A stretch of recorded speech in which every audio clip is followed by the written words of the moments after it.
Hai, Assalamualaikum. Saya wakil daripada Politeknik Metro Kuantan akan membentangkan produk inovasi kami iaitu produk makanan berasaskan hampas soya.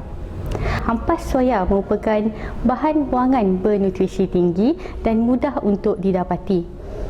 Sosis hampas soya merupakan produk inovatif yang ditambah dengan cendawan untuk menambah keenakan sosis tersebut. Sosis tersebut adalah mempunyai keunikan yang tersendiri dan berbeza daripada produk di pasaran. Walau bagaimanapun, tiada perbezaan ketara sosis hampas soya dengan sosis yang dijual di pasaran. Produk ini sesuai untuk semua peringkat umur kecuali bagi individu yang mempunyai alergik terhadap produk soya.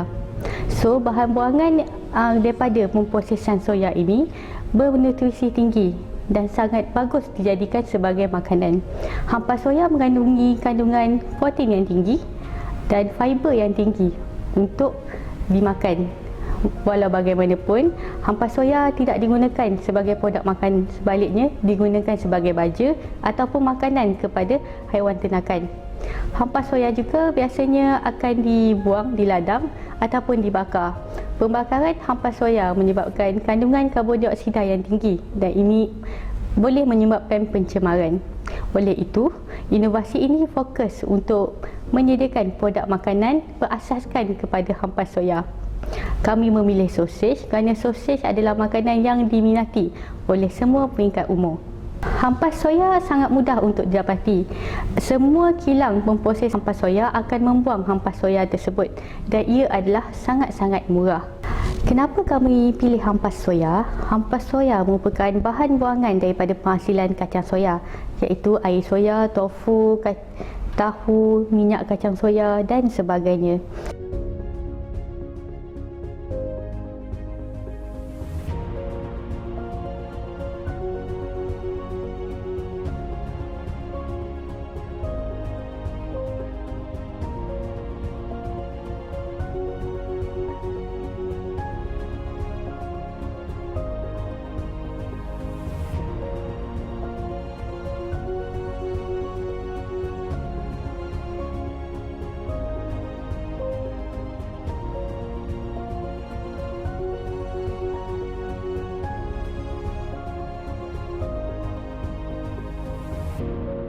Hampas kacang soya mengandungi fiber yang tinggi, mempunyai protein yang tinggi dan ia mempunyai lemak yang sangat rendah. Dan hampas soya ini adalah sesuai untuk pengamal vegetarian. Sumber kacang soya adalah murah kerana hampas soya merupakan bahan buangan dari pemprosesan kacang soya. 1 kilogram soya akan menghasilkan 1.1 kilogram hampas soya. Penggunaan hampas soya boleh mengurangkan pencemaran disebabkan pembuangan hampas soya tersebut. Oleh itu, sekaligus penggunaan hampas soya sebagai produk makanan mengurangkan pencemaran sekaligus menjaga kemampanan persekitaran.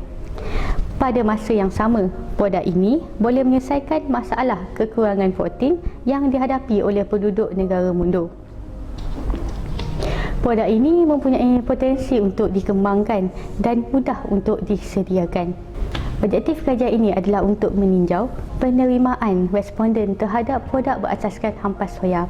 Selain daripada itu, objektif projek ini adalah untuk menilai penilaian sensori bagi produk yang telah dihasilkan iaitu sosis hampas soya dan cendawan. Kaedah penyediaan untuk sosis ini tidak menggunakan peralatan yang mahal ataupun sukar untuk didapati. Malah, bahan yang digunakan untuk penghasilan sosis ini boleh didapati di rumah masing-masing. Contohnya, tepung, lobak, cili, bawang dan bahan perasa. Sosis ini ditambah dengan cendawan untuk menambahkan keenakannya. Kanak-kanak akan menyukai makan sosis hampas soya ini. Bahan-bahan tersebut akan diadun dan dibentuk sebagai sosis. Dan sosis ini boleh diubah suai mengikut cita rasa masing-masing.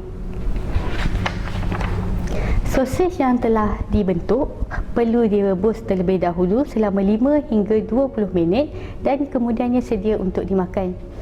Jika disimpan untuk sejuk beku, sosis ini boleh digoreng dan sedia untuk dimakan. Matlamat pembangunan lestari mengkategorikan 17 matlamat untuk dicapai. Untuk projek ini, kami memilih 3 matlamat pembangunan lestari, iaitu matlamat yang kedua, matlamat yang ketiga dan matlamat yang keempat.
Bagi matlamat yang pertama, iaitu kelaparan sifar, produk ini merupakan produk dia hasilkan daripada bahan buangan dan mudah untuk disediakan.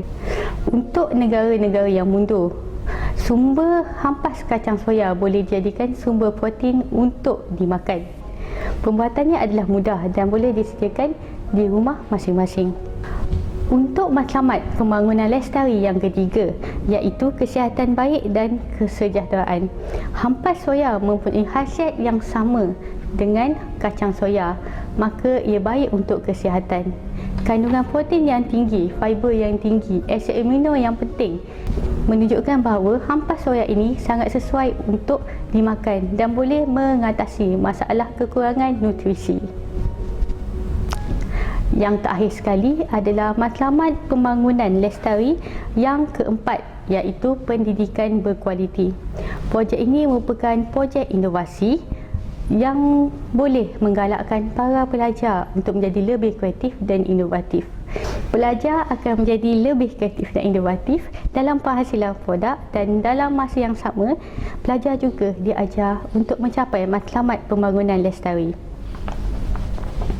Tiga-tiga matlamat pembangunan lestari ini adalah berasaskan kepada 5P yang pertama, iaitu people. So, dalam 5P yang pertama ini, kita memfokuskan untuk mengelakkan kebuluran dan kelaparan sifar. Oleh itu, produk ini adalah selaras dengan matlamat pembangunan lestari. Kesimpulannya, produk hampas soya yang bernutrisi tinggi boleh menyelesaikan masalah kekurangan protein untuk negara-negara yang mundur. Selain daripada itu, produk ini berpotensi tinggi untuk dipasarkan dan boleh mengurangkan pencemaran alam dengan menggunakan semula bahan buangan daripada penghasilan makanan. Industri kacang soya adalah industri yang besar di dunia. Maka produk berasaskan hampas kacang soya sangat perlu untuk memastikan pencemaran alam tiada. Sekian, terima kasih.